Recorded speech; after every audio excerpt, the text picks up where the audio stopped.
Good morning, students.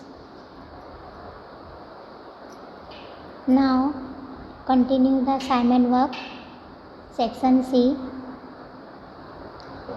नियमित लिखित कहावत का अर्थ स्पष्ट कीजिए। दिन दुनी रात चौगनी, इसका अर्थ है तेजी से बढ़ना। नियमित लिखित शब्द समूह के लिए एक शब्द, जहाँ मनुष्य ना हो, निर्जन। संधि छोड़िए, परमानंद, परम प्लस आनंद। संधि जोड़िए, सा प्लस अनुभूति, तो इसको जोइन करेंगे तो सहन अनुभूति। मुहावरे का अर्थ है नाक में दम करना, यानी बहुत परेशान करना। विरोधी शब्द दो है, सौभाग्य का उसका ऑपोजिट है दुर्भाग्य, सामान्य का विशेष। पर्यायवाची शब्द यानी समानार्थी शब्द है, शुरुआत का आरंभ, जल्दी का समुद्र। भाववाचक शब्द है, भाववाचक संज्ञा, प्रसन्न का प्रसन्नता, अपना का अपनापन। कर्तृवाचक संज्ञा, विज्ञान का वैज्ञानिक, उपदेश का उपदेशक। नियमित लिखित शब्दों के विशेषण संज्ञा लिखिए। तर्क का तार्किक, परिवार का पारिवारिक। नियमित लिखित समास को पहचानिए। रात दिन, इसको द्वंद्व समास, राज पुरुष कर्मधारय समास।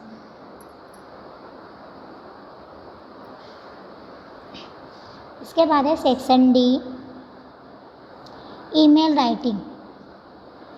ईमेल के बारे में लिखना है। ईमेल का अर्थ है इलेक्ट्रॉनिक मेल।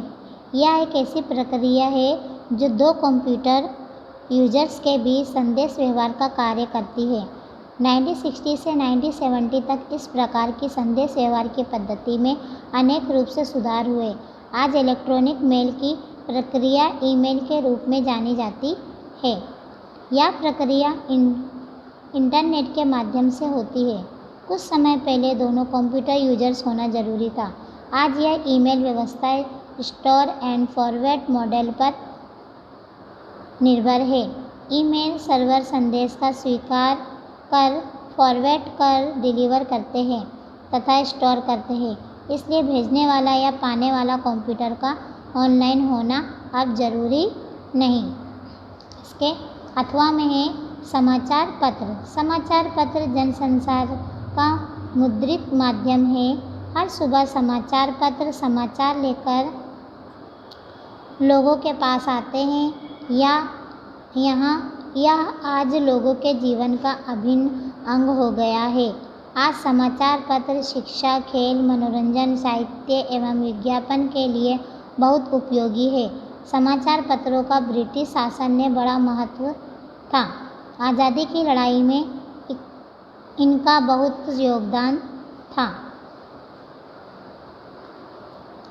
लोगों को आज़ादी के लिए तैयार करने में इनकी महत्वपूर्ण भूमिका रही। Bengal Gazette, Hindustan Times, National Herald, Pioneer, Mumbai Mirror, Kesari, Vande Mataram, Pratap, Harijan, Young India, Al Hilal आदि उस समय के प्रसिद्ध समाचार पत्र थे। हिंदुस्तान की सही तस्वीर उन दिनों कैसी थी, इसका पता इन समाचार पत्रों से चलता है। इसके बाद नियमित लिखित परिच्छेद को पढ़कर नीचे दिए गए प्रश्नों के उत्तर लिखिए। पैराग्राफ राइटिंग है। दुख के बिना सुख का अस्तित्व नहीं और सुख के बिना दुख का। जब तक हमें एक अनुभव नहीं होगा तब तक हम दूसरे का अनुभव नहीं कर सकते। शीतलता का अनुभव करने के लिए उष्णता का अनुभव आवश्यक है। यह भी एक बात है कि कोई संपूर्ण शीतलता ही नहीं ले सकता और न कोई उष्णता अंत। आवश्यकता है कि दोनों का समन्वय हो, ना तो संपूर्ण दुख हो और ना संपूर्ण सुख। ये दोनों मानव जीवन के ताने बाने हैं, एक दूसरे के पूरक है। जीवन में सुख दुख दोनों का मिश्रण होना चाहिए। यह मिश्रण मधुर हो। ऐसा ना हो कि सुख अधिक हो दुख कम, या भी ना हो कि दुख ही अधिक हो और सुख कम। दोनों की मात्रा सम और विषम ना हो। अब इसके क्वेश्चन आंसर है, हम सुख का अनुभव कब कर सकते हैं? तो इसका उत्तर है जब हम दुख का अनुभव किया हो, यानी हम सुख का अनुभव कर सकते हैं कि जब हमें दुख का अनुभव किया हो। शीतलता और उष्णता शब्द किनके सूचक है?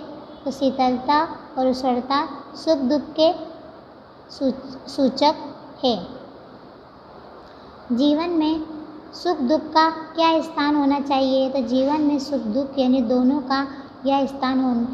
का स्थान मिश्रण होना चाहिए, ना सुख ज़्यादा हो और ना दुख ज़्यादा हो, दोनों इक्वल होना चाहिए। इस परिच्छेद के लिए एक उचित शीर्षक दीजिए। तो इस परिच्छेद के लिए एक उचित शीर्षक है सुख दुख।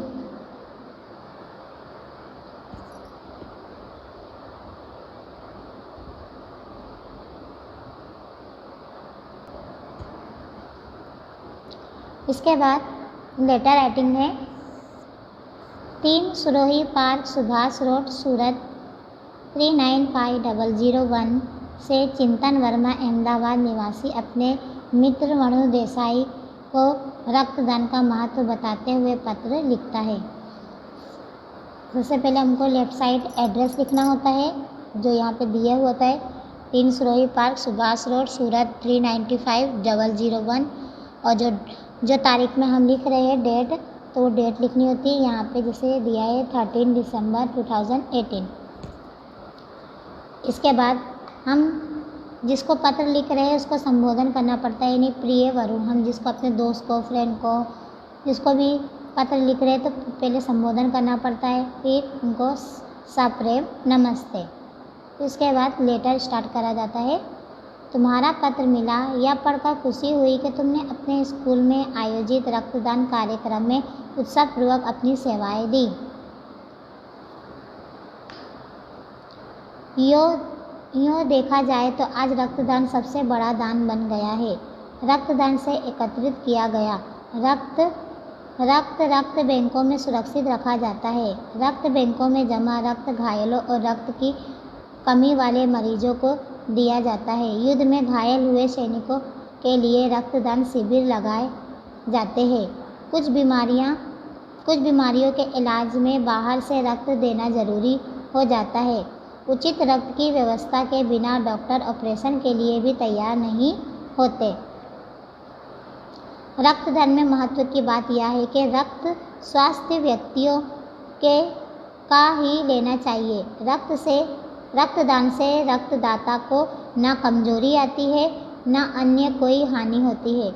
रक्तदान के बाद उसे एक प्रमाण पत्र दिया जाता है। इस प्रमाण पत्र के आधार पर ज़रूरत पड़ने पर रक्तदाता या उसके किसी सगे संबंधी को आसानी से रक्त उपलब्ध हो सकता है। इस तरह देखें तो रक्तदान आज समय की एक खास ज़रूरत बन गया है।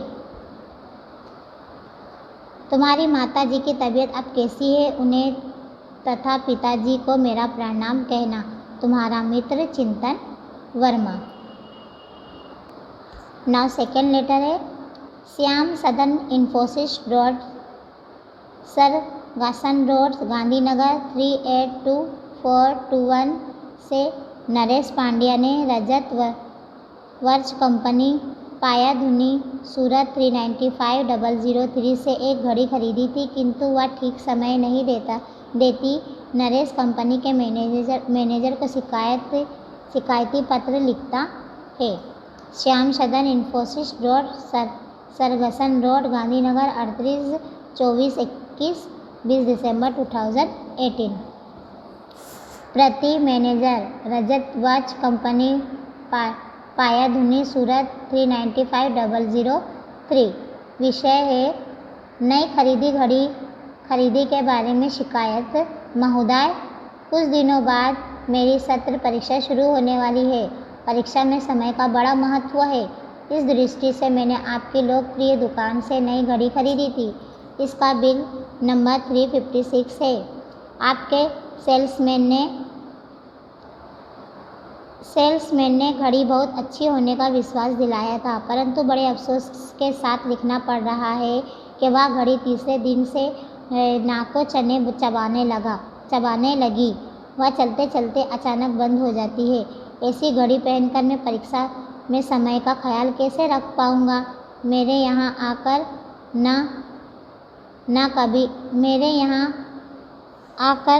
ना कभी गिरी है, ना किसी ने उसके साथ किसी तरह की छेड़खानी की है, इसलिए विवश होकर उसके बारे में मैं आपसे शिकायत कर रहा हूँ। मैं चाहता हूँ कि आप इस घड़ी को बदल दें और मुझे नई घड़ी देने की कृपा करें। मेरा मित्र कल आपके यहाँ आ रहा है, उसके हाथ में यह घड़ी बिल के साथ भेज रहा हूँ। आप नई घड़ी उसके साथ भिजवा दें। आपका निवासी नरेश पांड्या। इसके बाद एक कहानी लेखन। यहाँ पे ये मुद्दे दिए हुए और डायरेक्ट में आपको उसका महात्मा का न्याय, ये इसका टाइटल है। एक दिन सवेरे रामपुर की बड़ी सड़क पर सैकड़ों लोगों की भीड़ जमा हुई थी। सभी लोग बीच में खड़े थे। एक आदमी पर पत्थर फेंक रहे थे। कई लोग उसे भला बुरा भी कह रहे थे। बहुत कोलाहल हो रहा था। वह आदमी किसी तरह अपने आप को बचाने की कोशिश कर रहा था। संयोगवश उधर से एक बड़े महात्मा गुजरे। लोगों में उनका बहुत सम्मान था। महात्मा भीड़ और कोलाहल देखकर ज्यों ही ठहरे के लोग उनसे उस आदमी के पापों की शिकायत करने लगे। किसी ने कहा यह बड़ा पापी है, दूसरे ने कहा यह चोर है, उसे सज़ा देनी चाहिए। तब तीसरा बोला यह अधर्मी है, इसे दंड दो। इतने में कुछ लोग महात्मा से विनती करने लगे, आप ही न्याय कीजिए, इसे क्या दंड देना चाहिए। सबकी बातें शांति से सुनकर महात्मा ने कहा, ठहरो, मैं न्याय करता हूँ। यह पापी है, अधर्मी है, इसे दंड देना ही चाहिए। ठीक है, पत्थर मारो, पर पहला पत्थर वही उठाए जो पूर्ण निष्पक्ष हो और किसी को उसे पत्थर मारने का अधिकार नहीं। महात्मा की बात सुनकर भीड़ बिल्कुल चुप हो गई। कोई एक कदम भी आगे ना बढ़ा। ऐसा कौन है जो पूर्ण निष्पक्ष हो? फिर महात्मा ने धीरे से कहा, सुनो भाइयों, इस दुनिया में छोटे मोटे पाप तो सभी करते हैं। हमें पापियों को दंड देने के बजाय उन्हें प्रेम से सुधारना चाहिए। महात्मा ने उस आदमी को उपदेश देकर विदा किया। महात्मा के व्यवहार और उपदेश का लोगों पर बहुत प्रभाव पड़ा। इस पर से हमको बोध यानी सीख क्या मिलती है? दूसरे को दंड देने से पहले अपने व्यवहार की ओर भी देखना चाहिए, अथवा हमें किसी को दंड देने का अधिकार नहीं है। अगर हो सके तो भूल करने वालों को क्षमा कर देना चाहिए। नाउ सेकेंड स्टोरी है, जंगल में बारहसिंगा। तालाब में पानी में अपने सुंदर सींगों का प्रतिबिंब देखना, उनकी सुंदरता पर गर्व, अपने पतले पैरों को देखकर दुखी होना, अचानक एक चीते का आना, बारहसिंगा का पतले पैरों के बल भागना, एक झाड़ी में सींगों का उलझ जाना, निकलने का असफल प्रायश्चित, मेरी सुंदरता ही मेरी मौत का कारण। तो इसका टाइटल है सुंदरता का मूल्य अथवा बारहसिंगा के सींग। एक घना जंगल था, उसमें एक बारहसिंगा रहता था। एक दिन पानी पीने के लिए बारहसिंगा तालाब के किनारे पहुंचा। तालाब के स्वच्छ दर्पण जैसे पानी में उसे अपना प्रतिबिंब दिखा। अपने टेढ़े मेढ़े सुंदर सींग देखकर उसे बड़ा गर्व हुआ, पर अपने पतले पैर देखकर दुखी हो गया। उसने कहा, काश मेरे पैर भी मेरे सींगों की तरह सुंदर होते। उसी समय एक चीता वहां आ पहुंचा। उसे देखते ही बारहसिंगा अपने पतले पैरों के बल पर तेजी से भागा, परंतु रास्ते में एक झाड़ी पार करते समय उसके सींग झाड़ी में उलझ गए। बहुत प्रयत्न करने पर भी वह झाड़ी में से सींग बाहर निकालने में असफल रहा। अब चीते से अपना बचना असंभव देख वह बहुत पछताया और कहा, हाय, अपने जिन सुंदर सींगों पर मुझे गर्व था, उन्हीं के कारण आज मेरी मृत्यु हो रही है। देखते ही देखते चीते ने उसे चीर डाला। बोध, वस्तु की सुंदरता अपेक्षा उनकी उपयोगिता अधिक महत्वपूर्ण है। असुंदरता वस्तु भी उपयोगी हो सकती है। Now assignment work is complete. Okay, bye.